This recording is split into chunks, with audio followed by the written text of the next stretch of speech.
केजरीवाल का कि जो 27 इयर्स में बीजेपी ने ये रिक्लेम किया है दिल्ली को। जी good evening and good morning. दोस्तों, नरेंद्र मोदी की क्या कामयाबी का राज है? वो इलेक्शंस कैसे जीत जाते हैं? अभी अखबारात के अंदर टेलीविजन चैनल के ऊपर एक बड़ी खबर जिसका तज़किरा रहा वो है इंडिया के अंदर जो इंतखाबात हुए हैं नताइज आए। बीजेपी दोबारा इलेक्शन जीत में सबसे बड़ा उलटफेर हुआ मुस्तफाबाद विधानसभा सीट पर। वहां जीत तो बीजेपी के मोहन सिंह बिष्ट की हुई, लेकिन सबसे ज्यादा चर्चा रही असदुद्दीन ओवैसी की पार्टी के प्रत्याशी ताहिर हुसैन की। जो विक्ट्री है वो हासिल हो चुकी है मोदी साहब को। तो जालिमों, मोदी दिल्ली भी जीत गया है वाले हैं। भारत के अंदर चल रहे हैं इस वक्त दिल्ली असेंबली इलेक्शंस 2025, जिसमें 30% कॉन्स्टिट्यूएंसीज मुस्लिम्स की मौजूद है। बहुत शॉकिंग रिजल्ट्स आ रहे हैं क्योंकि मुस्लिम मेजॉरिटी सीट्स पे विक्ट्री हासिल हो रही है बीजेपी को।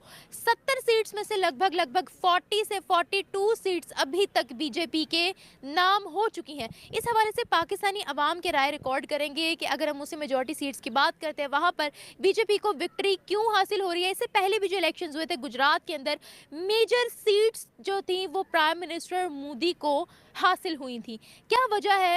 क्या ये धांधली हो रही है या फिर वाकई में उनकी फैन फॉलोइंग मुस्लिम वर्ल्ड में या मुस्लिम्स में बहुत ज़्यादा बढ़ गया? क्या वाकई उन्होंने मुसलमानों के लिए ऐसे काम किए हैं जो आज मुसलमानों की सपोर्ट उनको मिल रही है, या फिर इसके पीछे भी कोई बहुत बड़ी पॉलिटिक्स छुपी हुई है? देखते हैं। आप जहां जहां पर हैं इस वक्त पूरी दुनिया में एक ही खबर चल रही है, और वो पूरी दुनिया में जो खबर चल रही है वो ये है कि मोदी की पार्टी बीजेपी ने लैंडस्लाइड विक्ट्री ली है दिल्ली में।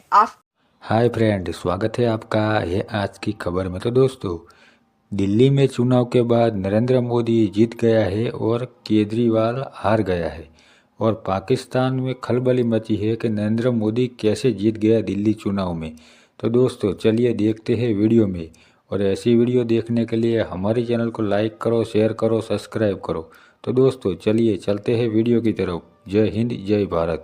देखें, जब से नरेंद्र मोदी पावर में आए हैं 2014 में दिल्ली में जो है नरेंद्र मोदी के खिलाफ गवर्नमेंट थी। ठीक है जी। सो आप इसी से अंदाज़ा लगा लें ये इस चीज़ को।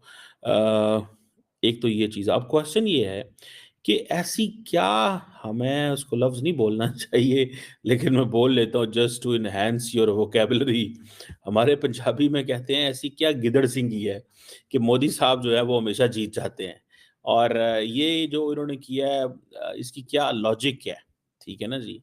और इसके ऊपर जी क्यों? क्योंकि दुश्मन कभी भी अपने नहीं हो सकते। जितने उसने कत्लो गारत किया मेरे नज़दीक तो धांधली ही है। मुझे लगता है कि कोई मुसलमान हो के उसे लाइक नहीं कर सकता। मुसलमान होके लाइक नहीं कर सकता? नहीं। फिर मुसलमानों के ज्यादा वोट्स उनको क्यों आ रहे हैं? स्पेशली मुस्लिम डोमिनेटेड सीट्स में उनका नाम बहुत आ रहा है। मेजॉरिटी मार्क को उन्होंने क्रॉस कर दिया। धांधली ही लगती है हमें तो। धांधली में क्या किया होगा उन्होंने? हमारे यहाँ पे अफवाहें भी बहुत ज़्यादा फैलती हैं। बात कुछ होती है मोड़ तोड़ करके कुछ बता देते हैं, बात इतनी सी होती है उसको इतनी ज़्यादा बढ़ा देते हैं। मुझे नहीं लगता कि मुसलमान इतना सपोर्ट करते होंगे उनको। हाँ जी। तो वो मुसलमान तो वहाँ पर उनके नारे लगा रहे हैं, बड़ी वीडियोस वायरल हो रही हैं। वो कहते हैं हाँ। वीडियो बनाने के लिए बहुत से लोग कर लेते हैं, या पैसे के लिए बहुत से मुसलमान जो हैं वो कर जाते हैं, लेकिन ऐसा कुछ भी नहीं है। दुश्मनों को कभी भी मुसलमान सपोर्ट नहीं करते। वो कहते हैं हम वहाँ बहन भाई हैं। वो यार इंडियंस, हिंदू, मुस्लिम, सिख, ईसाई ये सब नहीं है, वो ऑल आर इंडियंस। ये बात ठीक है, मुसलमान और मतलब उनके साथ रहे हैं तो बहन भाई मतलब रिश्ता होता है, लेकिन वहाँ पे बहुत ज़्यादा मुसलमानों का कत्लो गारत भी हो रहा है। तो मुझे नहीं लगता कि ये सपोर्ट करते होंगे, क्योंकि जितना कत्लो गारत उनके क्योंकि वो वज़ीर आज़म है उधर के, तो उनके अकॉर्डिंग जो वो कहते हैं तो वही होता है। तो मुझे ये लगता है कि ये धांधली है सिर्फ और सिर्फ इसलिए कि उनका एक नाम बने। अच्छा, वहाँ मुसलमानों का कत्लो गारत क्या होता है? कैसे ट्रीट किया जाता है? आज भारत जीत गया, और दिल्ली वालों आपने जो आज कमाल किया है, आपको बार बार जितना मर्जी थैंक्स करें उतना कम है।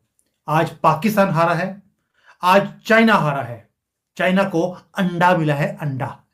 और कईयों ने बोलना शुरू कर दिया। अब ये निखिल गीते जी हैं, उन्होंने बोला कि why only Pakistan lost, the entire Liberal Party of Britain, Democrats, German shepherds, Spanish, Qatar, and MO, अब पता नहीं ये एमओ क्या है, मैं थोड़ा इलेबोरेट नहीं करना चाहता हूं। ये सारे के सारे आज हारे हैं और मैं इसके साथ बिल्कुल एग्री करता हूं।